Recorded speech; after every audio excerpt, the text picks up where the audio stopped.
this video. Alright guys, what's up? All out today I'm going to be unboxing. Now, as you saw in the title of this video, it should unboxing. This is what it is. Now today I'm going to be unboxing a 1/16 brushless 4x4 racing buggy. So that's the car. RC car I'm going to be unboxing. The box, that's all ripped up, so it had the instructions in it, well, the warranty stuff in it. It's not the most biggest box in the world. I'll go ahead and turn it aside. It has a fragile sticker on it, if I can find it here.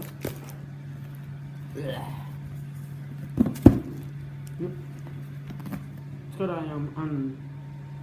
got a fragile handle with care sticker on it, so obviously put some sort of care into it. I ordered this from Hobby King 3 days ago. It took 3 days to get here from Hong Kong to Australia. So if you ask me, that's pretty good quality right there. Now this car does not come with a battery, which that is a battery I will be using just for testing in this video. I do have an actual battery on its way still, but it's going to take around another 3 or 4 weeks to get here. And it also needs a transmitter and receiver. Now you can buy it, so it has that. But I've chosen to go on without it because I've already got all that stuff here. So I guess we'll do an unboxing. Alrighty, so let's begin tearing into the packaging. So we've got a thing here we've got to cut. Just be careful you don't go too far and damage the content. This knife is blunt as the doorknob, so we can hack into it. That one. Now I haven't gone into this box yet, so I don't know what to find. Cut that open. And last side. Okay, cool, so I've got that. We'll go ahead and open up the tab.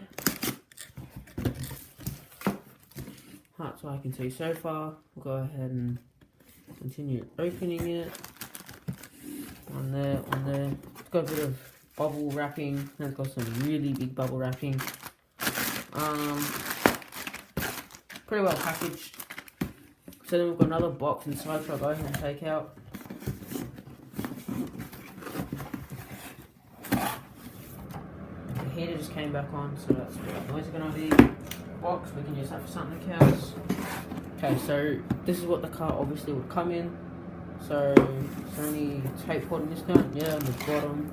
Go ahead and cut that. Cut that. Alright, let's do this. And then there's a whole bunch more bubble wrapping. So then we've got some more bubble wrapping and then the car. So here's what I see straight up. Go ahead and take the car out. In the bottom of the box you've got an antenna tube if you need it, and the manual. I would recommend reading through the manual and all that. So I don't really need any of the manual stuff, so we'll go ahead and take the car out of the packaging. Simple like that. Like so. Now the first thing I've noticed is that it hasn't come with a spoiler. Don't know if that's in any of the packaging. I'll go ahead and have another quick look. No, it doesn't seem to come with a spoiler on the back. That's alright, it might be in here. I'll go ahead and open up the car. Straight away, the car looks really nice. Feels a little stiff. I'm hoping that will clear up. Now again, it is 4-wheel drive. Go ahead and take the body pins out. I'll just go to a pair of pliers to do this, make it a little easier. I'm sure you can buy spoilers for these. I personally don't really see the point in it. I'm going to put an FPV camera up there anyway. So I've got the pins out now. We'll go ahead and open it up. See what's inside. Cool. So you've got a servo here. It's got a lead on it. You've got a brushless motor in here. You guys can see that. Then you've got your ESC, and you've got your battery connection. And then here you've got where the battery goes. Now I'm pretty sure my battery will not fit. Yeah, it's a little big for it. It does come with a JX60 plug already, and I have JX60 plugs, so that works out for me. Now, this is all well and great, but you still need a receiver and a transmitter, so I can mount this wherever I want. We also have a little on-off switch, which I didn't notice. Right there, we have a little on-off switch mounted to the side of it. Steering feels nice. It'd be better if the servo was a bit bigger, but you know, I'm sure that'll be alright. So I'll go ahead and I'll mount the receiver onto the car and I'll come back. Alrighty, so now I've got the ESC mounted up. I've already gone ahead and bound it to the transmitter. So now let's go ahead and plug our two leads into it. Now the way I've mounted it is just with a piece of Velcro, nice and simple, removable if I need to. Okay, so this is a little weird, right? I'm pretty sure that hole right there, I'm pretty sure that's the antenna hole, but I can't seem to see any holes in the cover to put the antenna through. That's not an issue.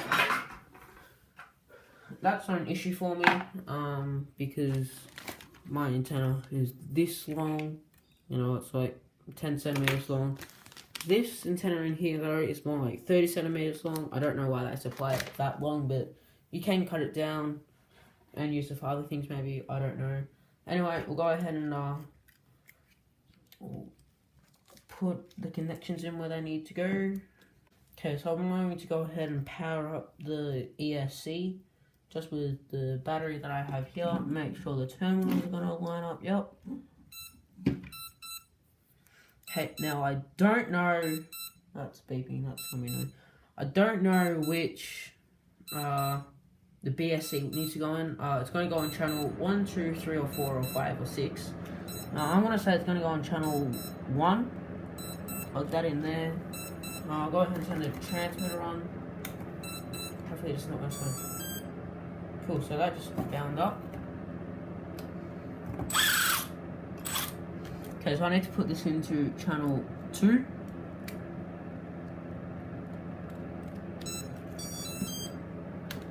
Put the steering in channel 1, which could be interesting. The cord is quite little. Okay, cool, so that all just fits in there nicely. Yeah, wow, she's got a bit of power. There's a bit of lag in it. Let's go ahead and center out the steering. And, okay, so the steering isn't very centered off the bat. I'll go ahead and adjust the ladder. Go ahead and put the steering adjustment on 0. Okay, so I'll go ahead and adjust that and come back. Okay, so now I've got that servo arm all back together. So we'll go ahead and plug it in. Go ahead and center it on this. There you go. It's pretty centered now.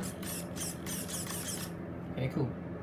Now let's see how fast we can get these wheels to spin.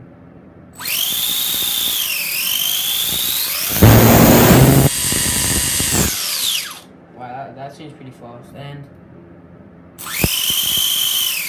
reverse, of course. So now I don't have a proper battery for this. I will try and run it, I guess. Just kind of like the battery on top, like that, I guess. You know, I've got a couple of Velcro straps.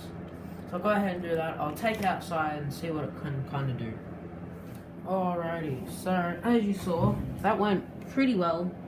I haven't done a whole view of the car yet. Now, the first things I have to growl about it is, now, you know, this is the battery that should properly fit in here. Now, I do have some fitment issues, but the first thing I want to growl about is the servo. It wasn't centered, which it's not a problem, but, you know, it does make it a little harder for, you know, if like if you give it to like, you know, like your son or something, and he doesn't really know how to use them and all that, and like how to fix stuff like that, you know, it could be a problem for him. Now it does look like it's got, I don't actually know if it's what they're for, but it's got like two big hooks, like one up there and one there. I guess you could put another servo up there.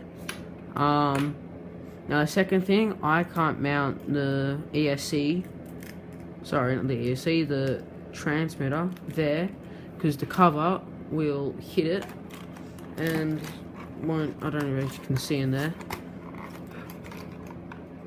but it's hitting it and won't allow it to go down, so I'm gonna have to try and think of a new place to mount it.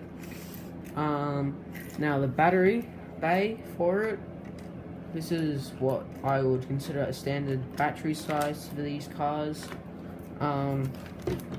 It isn't a huge issue, it's kind of easy to fix, but it's got these spaces in here, if you will, you know, like packers almost, and the only way for me to get this battery, if I took one out, it's just two screws on the bottom of the car, so, you know, not hard to fix, but, you know, and the battery will sit in there nicely.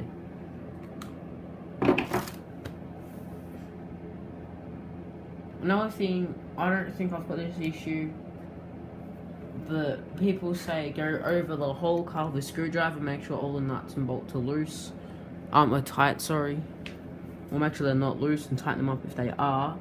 And another thing, check the gear on the motor and the drive shaft if they're aligned nicely, and if they're not, fix it up, because apparently it burns out the motors really quick. It's a fast little car, I'll give it that. Well, that's another thing. When you give it throttle and you let go, it does have about a second delay, so it takes about a second for it to stop moving. Isn't an issue, you will get used to it, I'm sure.